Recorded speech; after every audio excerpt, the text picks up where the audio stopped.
என் தேவைக்கு தகுந்தது போல செய்கிறதற்கு ஒருவரால் முடியும்.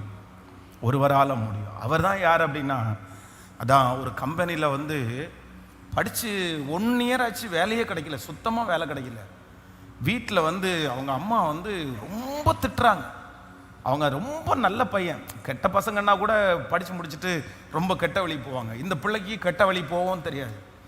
வீட்டில் இருந்தால் அவ்வளவு திட்டு. என்ன திட்டுனா, எதுக்கு தண்டசோர் மாதிரி வீட்டில் உட்காந்துருக்கேன்.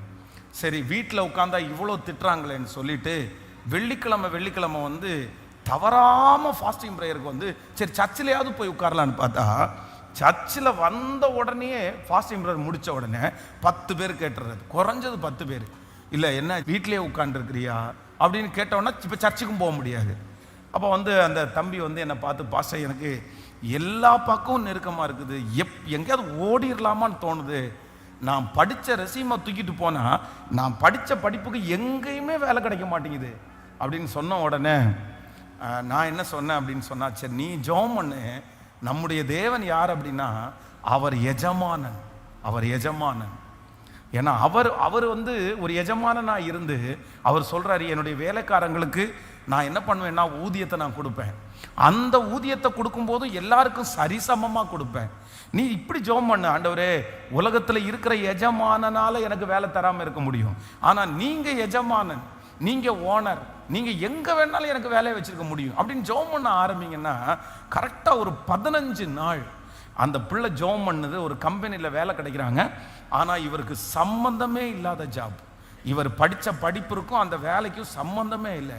உடனே அப்புறம் ரெஸ்யூம் தூக்கிட்டு வந்து இது அந்த ஆர்டரை தூக்கிட்டு வந்துட்டு, பாஸ்டர் இந்த மாதிரி நம்ம ஜெபிச்சது மாதிரியே வேலை கிடச்சிருச்சு, ஆனால் இதில் ஒன்றுமே எனக்கு தெரியாது, கண்ணை கட்டி காட்டில் விட்டது மாதிரி இருக்குது, நான் எனக்கு படித்ததுக்கும் இதுக்கு சம்பந்தமே இல்லை. உடனே அடுத்து நான் அவனுக்கு என்ன சொல்லி கொடுத்தேன் அப்படின்னு சொன்னால், நீ சோர்ந்து போகாத, ஆண்டவர் யார் தெரியுமா, அவர் ஒரு டீச்சர். அவர் என்ன சொல்றாரு அப்படின்னா, உங்களில் ஒருவன் ஞானத்தில் குறைவுள்ளவனாய் இருந்தால் யாவருக்கும் சம்பூரணமாய் கொடுக்கிறவரும் ஒருவரை கடிந்து கொள்ளாதவருமாய் இருக்கிற அவரிடத்தில் கேட்க கடவன். அவர் ஒரு டீச்சர்ப்பா. அதனால உனக்கு இப்ப வேலை கிடைச்சிச்சுல்ல, இந்த வேலையை கொடுத்தது கர்த்தர்னு நீ நம்புறல்ல, அந்த இடத்துல எல்லாரை விட தேறினவர்களாய் மாற்றுவதற்கு, அந்த வேலையை நீ சீக்கிரமா பிக்கப் பண்றதற்கு, ஒரு ஞானத்தை கொடுக்கறதுக்கு ஆண்டவருக்கு லேசான காரியம். உன் கைகளை போருக்கும் உன் விரல்களை யுத்தத்திற்கும் படிப்பிக்கிற கண்மலையாகிய கர்த்தர் உன்னுடைய சிச்சுவேஷன் என்னவோ அந்த சிச்சுவேஷனுக்கு தகுந்தது மாதிரியே ஆண்டவர் எனக்கு செய்வார். உடனே அவன் ஜெபம் பண்ண ஆரம்பிச்சான், ஆண்டவரே செய்யுங்க ஆண்டவரே, எனக்கு ஒரு ஞானமும் இல்லை அப்படின்னு சொல்லி. நம்ப மாட்டீங்க, 3 மாதத்திற்குள்ள அந்த கம்பெனியில் இருக்கிற எல்லா வேலையும் கற்றுக்கிட்டு, அந்த கம்பெனியில் இருக்கிற ஓனர்ஷிப் வந்து அவனை ஒரு நல்ல அதிகாரத்துக்குள்ளே கொண்டு வந்துட்டாங்க. வருஷத்திற்கு 3 டைம் வந்து அவன் வெளிநாட்டில் துபாய் இந்த மாதிரி ஊரில் வந்து 10 டேஸ் வந்து இவங்களுடைய ஆஃபீஸ் விஷயமா இந்த பையன் வந்து வருஷத்துக்கு 3 டைம் அந்த மாதிரி வெளிநாட்டுக்கு போகலான்னு சொல்கிற அளவிற்கு அவனுக்கு வந்து அவ்வளவு தூரம் பதவி வேறு கிடைச்சிருச்சு. அவன் சொன்ன அந்த டிக்கெட்டை ஃபஸ்ட் டைம் வாங்கும்போது, இதான் ஃபஸ்ட் டைம் நான் வந்து வெளிநாட்டுக்கு ட்ராவல் பண்ணுறேன், என் கம்பெனியை ரொம்ப நம்ப ஆரம்பித்தாங்க, வருஷத்துக்கு 3 டைம் போகிறேன் அப்படின்னு சொல்லி. அப்புறம் திடீர்னு ஒரு நாள் வந்து எனக்கு முன்னாடி நின்று, பாஸ்டர் இல்லை ஆண்டவர் வந்து என்னமோ என்ன வேலையை விட்டுட்டு ஊழியத்துக்கு போக சொல்கிறாரு அப்படின்ட்டான். அவ்வளோதான். அப்படி சொன்ன உடனே நான் சொல்லிட்டேன், கர்த்தர் சொல்லிட்டார்ல அப்படின்னு. மிக உயர்ந்து எவ்வளோ 15,000 ரூபாய் சம்பளம் வாங்கிட்டு இருந்த அந்த பிள்ளை இப்போ வந்து மாதம் 1.5 லட்சம் ரூபாய் சம்பாதிக்குது.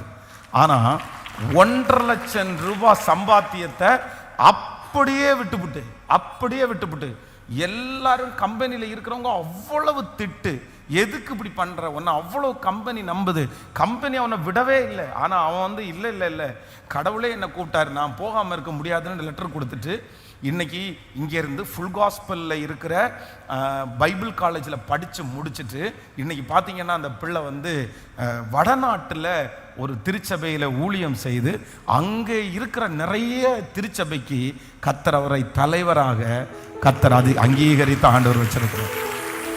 பெரிய ஊழியம்.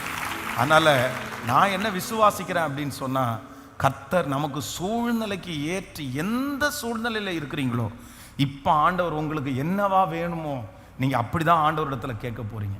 ஆண்டவரே இந்த சூழ்நிலையில் எனக்கு இப்படி தான் நீங்கள் வேணும், இப்படி தான் நீங்கள் வேணும். நீங்கள் அந்த இடத்துல நடுவராக இருங்க, நீங்கள் அந்த இடத்துல வைத்தியராக இருங்க, நீங்கள் அந்த இடத்துல தலைவராக இருங்க, நீங்கள் அந்த இடத்துல ஆலோசகராக இருங்க, நீங்கள் அந்த இடத்துல என்னை பலப்படுத்துகிற தேவனாயிருங்க, பலப்படுத்துகிற தேவனாயிருங்க. இப்போ நீங்க அந்த சூழ்நிலையை பார்த்து சோர்ந்து போகாதீங்க. அந்த சூழ்நிலையை பார்த்து நான் என்ன இதுல வேண்டான்னு சொல்லாதீங்க.